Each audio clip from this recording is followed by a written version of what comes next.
आप भी चलते वक्त पैर को घसीट कर चलते हैं और उसे ऊपर की तरफ उठा नहीं पाते हैं, तो हो सकता है आपको फुट ड्रॉप है। आइए जानते हैं फुट ड्रॉप क्या होता है, इसके क्या कारण हैं और हम कैसे इसका ट्रीटमेंट कर सकते हैं। नमस्कार, मैं डॉक्टर निधि कुमार। अगर आप चलते वक्त अपने पंजे को ऊपर नहीं उठा पा रहे हैं, आपका पंजा सीधा रह रहा है, तो हो सकता है आपको फुट ड्रॉप हो। आप अपने चलते वक्त पैर को ग्राउंड पर इस तरह नहीं रख पाते हैं और सीधे घसीट कर रख रहे हैं, तो हो सकता है आपको फुट ड्रॉप हो। आइए जानते हैं फुट ड्रॉप होता क्यों है। कई बार हमारी नसें जो मसल्स को सप्लाई करते हैं, उनकी फंक्शनिंग इम्प्रॉपर हो जाती है, जिसकी वजह से भी फुट ड्रॉप हो सकता है। मसल के वीकनेस की वजह से और पैरालिसिस की वजह से भी फुट ड्रॉप हो सकता है। इसके बहुत सारे कारण होते हैं, जैसे कि अगर आपको ब्रेन इंजरी हो गई है, जैसे कि स्ट्रोक वगैरह, या बहुत सारे केसेस में मोटर न्यूरॉन कंडीशंस होती हैं, जैसे कि पोलियो में। बहुत सारे लोग होते हैं जिनको डायबिटीज़ होती है, और अगर आप अपनी डायबिटीज़ को कंट्रोल नहीं करते हैं तो आपको डायबिटिक न्यूरोपैथीज हो जाती हैं, जिनकी वजह से भी आपकी नसें कमज़ोर हो जाती हैं और आपकी मांसपेशियां भी कमज़ोर पड़ जाती हैं। जब आप चलते हैं वो आपके पैर को नहीं उठा पाती, एज अ रिजल्ट आपका पैर ग्राउंड पे ही रहता है।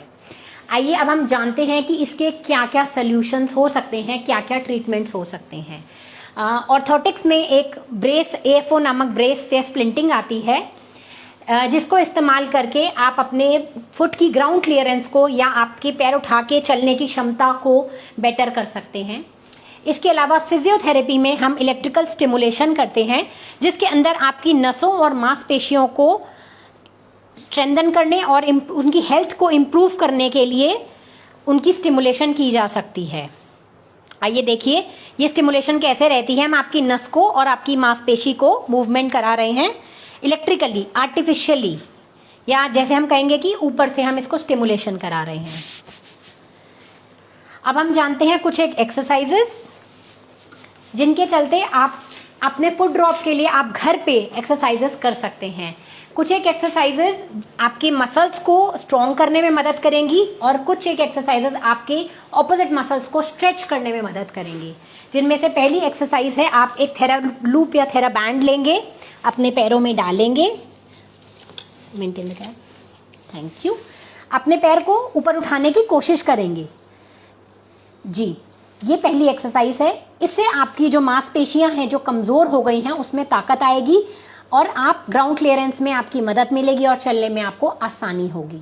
सेकंड एक्सरसाइज है बैंडेड मार्चेस, यानी कि आप इन्हीं बैंड को पहनते हुए मार्च करने की कोशिश करेंगे एक ही जगह पर खड़े होकर।